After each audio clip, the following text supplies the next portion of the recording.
আসসালামু আলাইকুম রহমতুল্লাহি ওয়া বারাকাতুহু। মানুষের কষ্ট দেখলে আপনারাও অবাক হবেন। আমরা কোন দেশে বাস করছি, আমাদের কি অবস্থা, আমাদের দেশের কি অবস্থা হচ্ছে দেখুন।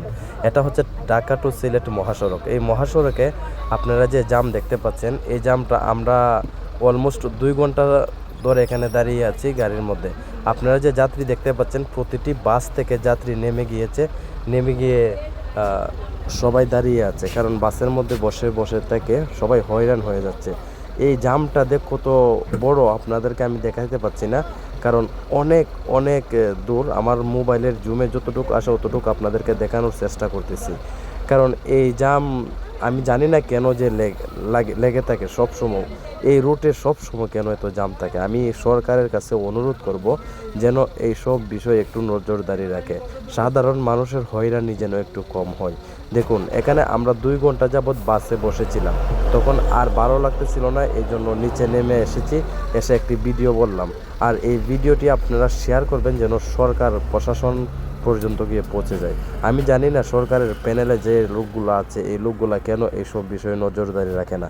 এইসব বিষয়ে যদি নজরদারি রাখতো তাহলে হয়তো সাধারণ মানুষের কষ্ট একটু কম হতো। আমাদের কষ্টর দিকে কেউ তাকায় না রে ভাই। আমি একটু ভৈরব আসছিলাম একটি কাজে। এই ভৈরব আসা যাওয়াতে আমার বাড়ি থেকে যদি আপনি ডাইরেক্ট বাসে আসেন তাহলে 1 ঘন্টা সময় লাগে। তো আমি ডাইরেক্ট বাসে উঠেছি, কিন্তু এখানে 2 ঘন্টা যাবৎ যদি আমি জামে বসে থাকতে হয়, তাহলে আমরা যারা বিদেশ সফরকারী আছি আমাদের কি অবস্থা হবে। তো এইসব বিষয়ে সরকারের নজরদারি রাখা উচিত আমি মনে করি। আর এই জাম কত শেষ হবে সেটা আমাদের জানা নেই।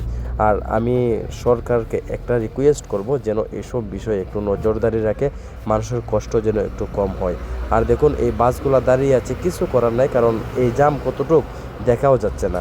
আমি আমার মোবাইলে যদি একটু জুম করি, জুম করলেও এটার কতটুক শেষ হবে, এটার কোন জায়গা থেকে জামটা লেগেছে বা কেন লেগেছে, এটা এখান থেকে দেখা সম্ভব না, কারণ আমার চোখের যতটুকু দেখতে পাই ততটুকু খালি জামই দেখতে পাচ্ছি। আমি মনে করছি যে আমি মনে করি ভৈরব থেকে হয়তো বা বাউনবাড়ি বিশ্বরোড পর্যন্ত এই জামটা লেগে আছে। সো এখানে জুম করেও দেখা যাচ্ছে না যে কতটুক কী কারণে জাম লেগেছে। সো সবার কাছে রিকোয়েস্ট করব যেন ভিডিওগুলো শেয়ার হয়, আর সরকারের যেন এইসব বিষয়ে একটু নজরদারি রাখে, কারণ এইসব বিষয়ে যদি নজরদারি রাখে তাহলে হয়তো বা মানুষের পেরেশানি বা কষ্ট একটু কম হবে। আমি সবাইকে বলবো যে এই ভিডিওগুলো শেয়ার করে দিবেন।